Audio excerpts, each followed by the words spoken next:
एक जंगल में एक घोड़ा रहता था। जंगल में उगे घास को रोज खूब खा खाकर और नदी का पानी पी पीकर वह बहुत मोटा और तगड़ा हो गया था।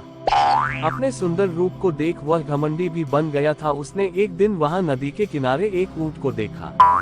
ऊंट की शक्ल को देख घोड़ा जोर जोर से हंसने लगा। ऊंट को समझ में नहीं आया कि घोड़ा क्यों हंस रहा है और उसने पूछा, हंस क्यों रहे हो भाई? हंसते हंसते घोड़े ने कहा, तुम्हें पता है कि तुम कैसे दिखते हो?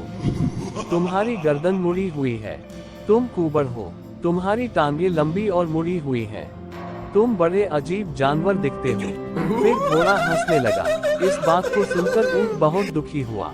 वह चुपचाप वहां से निकल गया।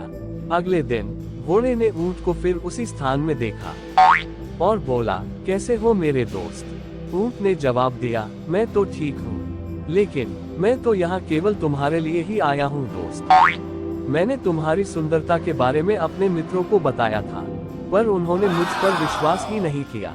क्या तुम मेरे साथ चल सकते हो ताकि मैं उन्हें दिखा सकूं कि तुम कितने सुंदर हो? ऊंट के मुख अपनी सुंदरता की बात सुनकर घोड़ा बहुत खुश हुआ और तुरंत ऊंट की बात मान गया और ऊंट का अनुसरण करते हुए पीछे पीछे घमंड में चलने लगा। कुछ समय बाद ऊंट और घोड़े ने जंगल को पार कर लिया और वे दोनों रेगिस्तान में पहुंचे।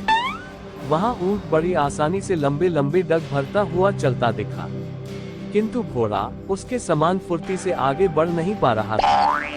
उसके पांव गर्म रेत में धंसने लगे। ऊंट के समान चलना घोड़े के लिए असंभव सा हो गया।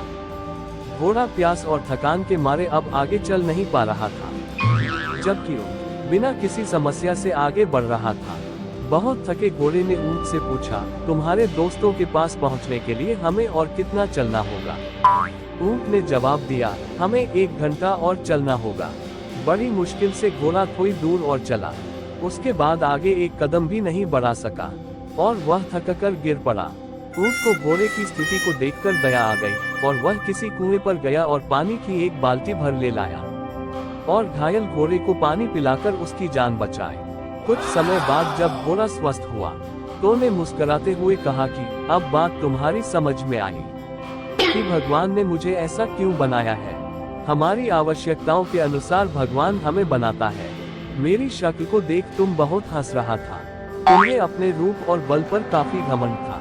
अब क्या हुआ? तू मेरी बराबरी कर लेगा। मेरा शरीर रेगिस्तान में चलने के लिए बहुत अनुकूल है, इसीलिए मेरा रूप ऐसा है।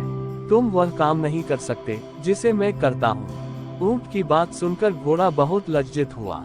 घोड़े ने शर्म के मारे अपनी गर्दन झुका ली और ऊंट से माफी कहा, क्षमा करें मेरे दोस्त, मैं भविष्य में कभी भी किसी की सूरत देखकर न ही हंसूंगा और न ही अपनी सुंदरता पर घमंड करूंगा।